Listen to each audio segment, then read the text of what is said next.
안녕하세요 고등학생 여러분. 오늘은 교과서에 담긴 시작품을 배워보는 시간, 두 번째 시간을 가지려고 합니다. 오늘은 보충 수업과 관련된 작품을 하는 게 나을 것 같아서 일단은 먼저 보충 수업에 언급되었던 김남조의 생명을 해보도록 하겠습니다. 어, 여러분들 항상 제가 제목에서 힌트를 얻으라고 얘기했죠. 근데 오늘은 특별히 더 중요한 것 같아요. 딱 보자마자 제목이 생명이에요, 여러분. 그러면 이 시는 뭐에 대해서 이야기한 시일까요? 생명이죠. 생명이라는 뜻을 모르더라도 생명은 소중하고 생명의 가치는 중요하다는 걸 알고 있어야 하고요. 뜻은 살아있는 존재, 존재의 근원, 이런 의미를 갖고 있죠. 그럼 이 생명은 당연히 이 작품에서 굉장히 중요한 소재이며 주제일 거라는 생각을 해야 되고, 거기서부터 시작되어야겠죠. 이 시는 어둡기 힘들다고 생각해요. 왜냐하면 생명이라는 것을 나쁘게 말하기라는 참 어렵거든요. 제가 볼 때 한 95% 이상은 좋게 보고 생명을 나쁘게 보는 작품이 있다면 그게 굉장히 희소적인 작품일 겁니다. 그 기본 지식을 가지고 한번 작품을 볼게요. 먼저 항상 하듯이 중요한 단어들을 체크해 드릴게요. 생명은 추운 몸으로 온다. 생명이 제일 중요한 단어 제목이죠. 추운 몸으로 온대요. 추운 몸이 뭘까? 추운 건 나쁜 것 같은데. 벌거벗고 언 땅에 꽂혀 자라는, 꽂혔다. 초록의 겨울보리? 초록의 겨울보리. 생명의 어머니도 먼 곳. 어머니, 추운 몸으로 왔다. 진실도 부서지고 불에 타면서 온다. 갑자기 진실이라는 단어가 등장하네요. 근데 진실도라는 것에서 뭔가 느껴지시죠? 버려지고 피 흘리면서 온다. 겨울 나무들을 보라. 겨울 나무를 보래요. 추위의 면도날로, 면도날이 중요하겠네요. 제 몸을 다듬는데요. 면도날로 막 찌르거나 하면 좀 아플 것 같은데 다듬어요. 입은 떨어져 먼 날의 섭리에 불려가고, 줄기는 이렇듯이 충전의 부싯돌임을 봐라. 충전의 부싯돌? 충전? 여러분, 핸드폰 충전하듯이 충전하는 건 어떤 느낌일까요? 생각해 봅시다. 금가고 일그러진 걸 사랑할 줄 모르는 이는 친구가 아니다. 금가고 일그러진 걸 사랑할 줄 모르면 친구가 아니다. 친구가 좋은 거면 친구가 아니라는 말은 나쁜 말이겠죠. 상한 살을 헤집고 입 맞출 줄 모르는 사람은 친구가 아니다. 나쁜 거란 얘기죠. 상한 살, 나쁜 것 같은데 이거를 보고 입 맞출 줄 알아야 된다는 얘기인데, 참 심오한 얘기 같네요. 생명은 추운 몸으로 온다. 아까 나왔던 문장이 그대로 나오네요. 12대문 다 지난 추위로 하얗게 드러눕는 한방 눈송이로 온다. 한방 눈송이. 근데 이걸로 온다네요. 그리고 끝나버렸어요. 그럼 이 시는 생명이라는 제목을 가지고 있는데, 역시 심오한 주제를 다루다 보니까 어려운 느낌이 있지만, 단어의 긍정을 가지고 한번 문제를 이해해 보도록 합시다. 고고고. 항상 얘기하듯이 가장 중요한 건 이제 이 단어들의 긍정 부정을 근거하여 시의 분위기를 느껴보자는 거예요. 부정은 세모, 긍정은 동그라미. 갑시다. 생명은 추운 몸으로 온대요. 생명은 추운 몸으로 온대요. 그럼 여러분 한번 생각해 보세요. 생명이 긍정이면 추운 몸은 뭘까요? 긍정이죠. 왜? 생명이 긍정인데 추운 몸으로 오니까. 그럼 추운 몸도 좋은 놈이어야 하고요. 생명이 나쁜 놈이면 추운 몸도 부정이어야겠죠. 이런 논리로 가세요. 일단 좀 더 볼게요. 벌거벗고 언 땅에 꽂혀 자라는 초록 겨울보리.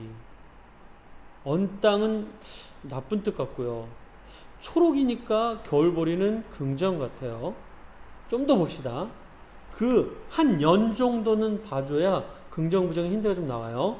생명의 어머니도, 이 도가 국어를 좋아하는 오주영 선생님에게는 좀 깊게 다가오네요. 어머니도 먼 곳 추운 몸으로 왔대요. 어머니를 나쁘게 말하기는 참 어렵죠. 부모는 건드리지 말라는 농담이 있듯이 생명의 어머니는 추운 몸으로 왔어요. 그럼 생명의 어머니가 좋은 놈이면 추운 몸도 좋은 놈이 되고, 추운 몸이 좋은 놈이면 생명도 좋은 놈이 돼버리는 이 흐름으로 가네요.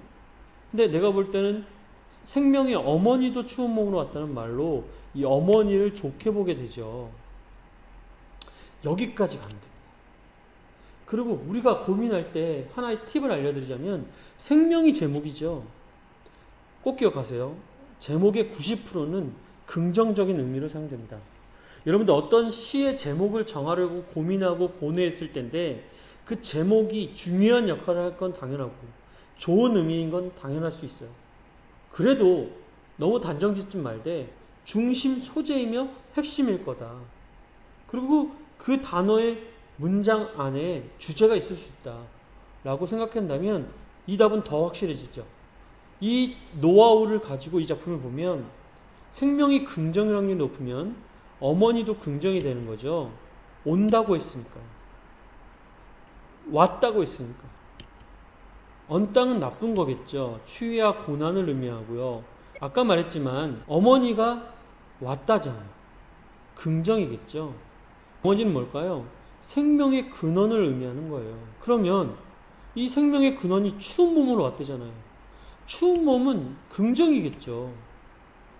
그래서 추위를 이겨낸 존재, 고난을 이겨낸 존재를 추운 몸이라는 결과물로 표현한 거죠. 그럼 다시 생명은 긍정이 되죠. 존재의 힘을 말하는 거죠. 어떤 그 추운 몸이라는 존재를 움직이게 하는, 살게 하는 힘을 말하는 거겠죠. 이 힘으로 인하여 추운 몸이 이겨내게 되는 거죠. 근데 그 상황은 언 땅이에요. 추위와 고난은 항상 있어요. 그런데 여러분들 알죠? 그 언 땅을 뚫고 나오는 초록의 겨울보리. 초록이라는 게 힌트가 돼서 겨울보리가 긍정이라는 걸 더 알 수 있게 되고, 그 언 땅을 뚫고 나오는 강인한 생명력의 대표적인 표현이 겨울보리겠군요. 어때요? 이해가 좀 되세요? 계속 갈게요. 진실도 부서지고, 갑자기 진실이 나오네요. 근데 진실도예요. 나는 잘생겼어. 너도? 면 어떤 걸까요? 앞의 내용을 받는다는 거죠. 다시 한번 꼭 기억하세요. 뭐뭐도는 앞의 내용과 일맥상통하다는 거예요. 그럼 진실도라는 말은 진실이 긍정일 확률이 높아요. 아직 단정 짓진 않는다면 그냥 넘어가 봅시다. 부서지고 불타면서도 온대요. 그렇죠? 버려지고 피 흘리면서 온대요. 이 불타고 피 흘리는 건 시련과 고난이라는 거죠. 그러면서도 온대요. 그럼 이 진실은 강인한 존재겠죠.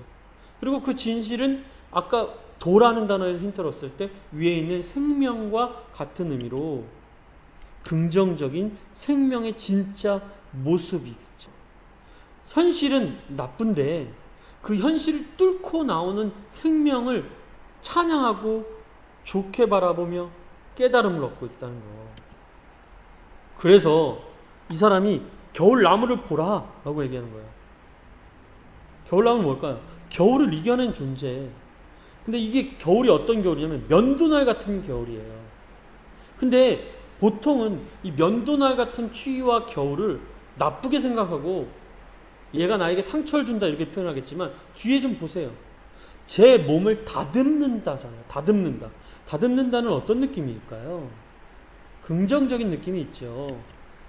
그리고 좀 더 읽어보면 입은 떨어져 먼 날의 섭리에 불려가지만 줄기는 이렇듯이 충전의 부싯돌임을 봐라.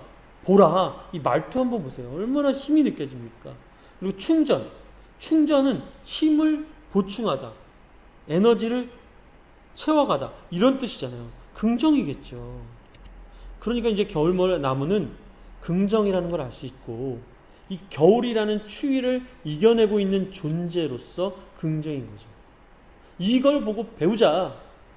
추위라는 면도날 같은, 근데 여기서 중요한 건 면도날 자체는 나쁠 것 같지만 자신을 성장시키는 고난을 의미해요. 그러니까 이거 나쁘다고 보기는 좀 그런 긍정인 거죠.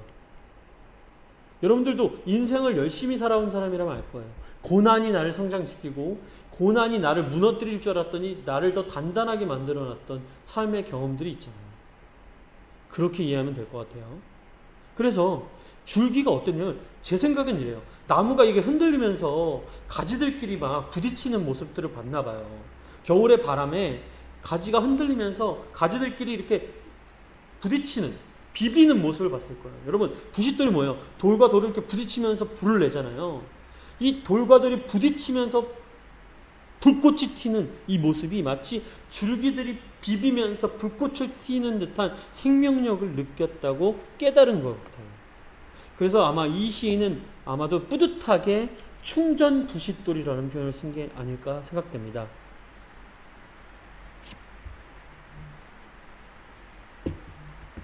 그러니까 이게 긍정이겠죠. 충전 부싯돌, 부딪히면서 불을 살리는 존재, 즉 생명을 살리는 존재. 줄기가 그렇다니까 줄기 또한 생명을 살리는 존재가 되겠죠. 여러분, 계속 긍정적인 단어들이 올라오고 있죠. 금가고 일그러진 걸 사랑할 줄 모르는 이는 친구가 아니다. 그러니까 이게 고난으로 성장하는 게 인간의 본연인데 그걸 이해 못하는, 즉 일그러지고 상처받고 그러면서 성장하는 인간의 모습을 사랑할 줄 모르면 친구가 아니라는 거잖아요. 생명을 함께 누리는 존재가 아니라는 거잖아요. 이해할 수 있어야 된다는 거잖아요. 자신은 깨달았다는 거 아니에요. 너는 깨달아라 이거죠. 상한 살을 헤집고, 즉 이 고난을 통해서 얻은 상처죠. 그런데 거기를 이해하지 못하고 입 맞출 줄 모르는 사람은 친구가 아니다. 공감하고 이해해달라는 거죠. 그러지 못하면 친구가 아니다. 그리고 이제 결론을 내리고 있어요. 자신의 깨달음을. 생명은 추모로 온다. 아까 했던 얘기를 또 하네요. 고난과 시련의 이겨냄 속에서 생명이 온전해진다. 12네모의 하늘의 친으로 하얗게 드러눕는 한방눈 눈송이로 온다. 한방눈 눈송이로 온다. 여태까지 계속 긍정적인 흐름이 왔다면 이 한방눈 눈송이는 보통 일반적인 시들에서는 한방눈 뭐 이러면 뭐 시련과 고난 이런 건데 왠지 느낌이 어때요? 나쁘지 않죠? 그럼 뭘까요? 이 한방눈이 온 다음에는 봄이 온다는 거예요. 이 한방눈의 또 이미지에는 푹신푹신함과 솜과 같은 느낌도 있다는 거죠. 아마 이 시인만의 의미겠죠. 긍정이에요. 곧 봄이 올 거를 느끼게 해주는 존재, 징조, 희망을 의미하는 거죠. 겨울이라는 고난을 이겨냈을 때 희망이 오고 생명이 더 온전해진다는 그 깨달음을 자연모를 통해서 표현한 게 아닌가 싶습니다. 한번 이 시를 또 그래프화해 볼게요. 네, 이 시는 현실, 상황은 안 좋아요. 겨울이고 언 땅이고 뭐 그런데 그렇다고 어둡다고 볼 수도 없는 긍정의 단어들이 새싹 나듯 뚫고 나오는 이 느낌으로 그래프를 그려야겠죠. 그러면 점점 상승한다고 볼 수 있어요. 그렇죠? 근데 현실은 부정적이라는 시험 문제 첫 번째 핵심이에요. 현실 인식은 부정적이다. 그런데 내려 꽂을 수 없는 그 힘, 올라갈 수밖에 없는 생명력을 표현하고 있는 건데 그러면 현실을 나타내는 단어들이 뭐가 있었느냐? 언 땅, 피 흘리는, 상한 살, 불타는, 추위 이런 것들이었죠. 근데 그거에 패배했나요? 그거에 좌절했나요? 그거에 낙담했나요? 아니죠. 어땠죠? 깨달음으로 나아갔죠. 고난이 생명을 성장시킨다.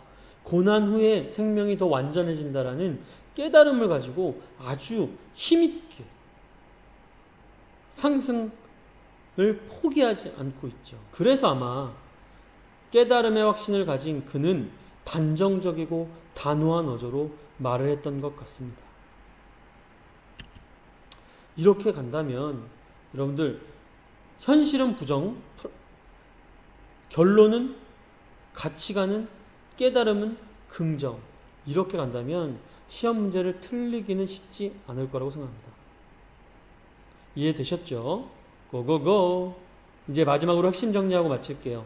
첫 번째, 주제는 현실은 부정, 마음은 가치관은 긍정이라는 기초 아래에 고난을 겪으며 완성되는 인간 생명의 본질을 나타내고 있어요. 고난은 부정, 인간 생명 본질 완성은 긍정이겠죠. 이렇게 그래프를 느끼는 거예요. 고난에서 더 완성되어가는 인간 생명, 이런 그래프로 느껴가고, 두 번째는 생명감 넘치는 비유를 사용하겠죠. 여러 단어들을 비유적으로 마치 자신의 표현력을 자랑하며 뿌듯해하는 느낌이 들 정도로 생명감 넘치는 비유로 나아가고 있죠. 세 번째는 명제적 진술. 이 말은 뭐냐면 어려운 말인데 어떤 깨달음을 탁 한 단어로 표현해버리는, 한 문장으로 표현해버리는 명제적 진술을 했다는 거고, 그것 때문에 단정적 어조가 느껴지죠. 확신을 갖고 단호하게 말하고 있기 때문이죠. 네 번째, 구체적인 자연물. 이게 제일 중요할 것 같아요. 구체적인 자연물을 통해 화자의 인식을 형성했어. 즉 어떤 인간의 생명의 본질에 대한 이 추상적인 이야기를 구체적 자연물들을 통해서 구체화했다. 이것을 꼭 알아야 될 것 같아요. 그래서 여러분들이 이렇게 김남조의 생명을 이해하시면 좋을 것 같습니다. 오늘 여기까지 할 텐데요. 여러분 계속해서 제목, 단어의 긍정, 부정, 그래프,